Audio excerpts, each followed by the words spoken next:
ಏನು ಮಾಡ್ತಾಳೆ ಅಂತ ನಾವು ಯಾವತ್ತೂ ಕೇಳಿರಲಿಲ್ಲ. ಅವಳು ಚಿಕ್ಕವಳಿದ್ದಾಗಿಂದನೂ ತುಂಬ ಪ್ರೈವೇಟ್ ಹುಡುಗಿ. ಸಿಕ್ಕಾಪಟ್ಟೆ ಡಿಪ್ರೆಷನಿಂದ ಆಚೆ ಬಂದವಳು. ಅದೇನು ಅಂದರೆ ನಾವು ಅವಳನ್ನ ಅಡಾಪ್ಟ್ ಮಾಡ್ಕೊಂಡಿದ್ದೀವಪ್ಪ. ಅವಳಿಗೆ ನಾವು 2ನೇ ಪೇರೆಂಟ್ಸ್. ಅವಳ ಮೊದಲನೇ ತಂದೆ ತಾಯಿ ಆತ್ಮಹತ್ಯೆ ಮಾಡ್ಕೊಂಡ್ಬಿಟ್ರಂತೆ.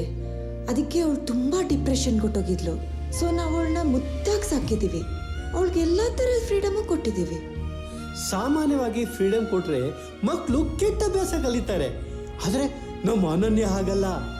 ಅವಳು ಕೊಟ್ಟ ಫ್ರೀಡಮ್ನ ದುರುಪಯೋಗ ಪಡಿಸ್ಕೊಳ್ಳದೆ ಆಶ್ರಮದ ಮಕ್ಕಳ ಜೊತೆ ಸಮಯ ಕಳೆಯೋಕೆ ಇಷ್ಟಪಡ್ತಿದ್ಲು. 1 ನಿಮಿಷ ತಾಳಿ. ನೋಡಿ ನೋಡಿ ನೋಡಿ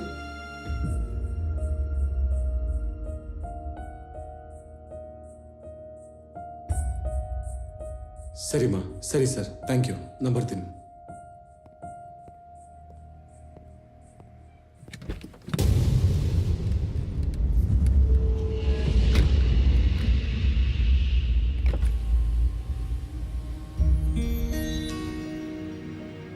ನಾನು ಅಕ್ಸೆಪ್ಟ್ ಮಾಡ್ಕೊಳ್ಳೋಕೆ ರೆಡಿ ಇಲ್ಲದೆ ಇದ್ರು ನನಗೆ ಅನನ್ಯನ ಮೇಲೆ ಫೀಲಿಂಗ್ಸ್ ಡೆವಲಪ್ ಆಗೋಯಿತು.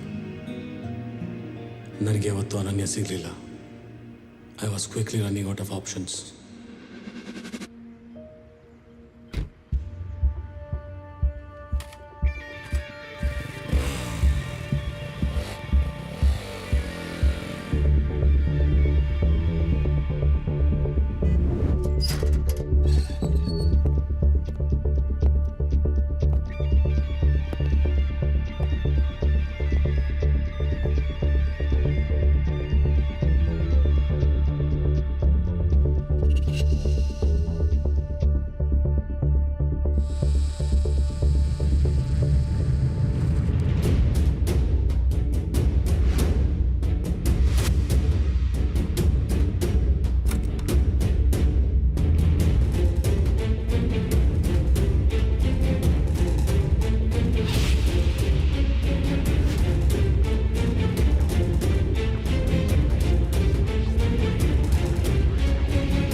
ಯಾರು ನೀನು? ಎಲ್ಲಿ ನಿನ್ ಕಮೆಂಟ್ರು? ಯಾರು ಅವನು?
ಯಾರೋ ಅಟ್ಯಾಕ್ ಮಾಡ್ತಾರೆ, ಇನ್ಯಾರೋ ಫಾಲೋ ಮಾಡ್ತಾರೆ.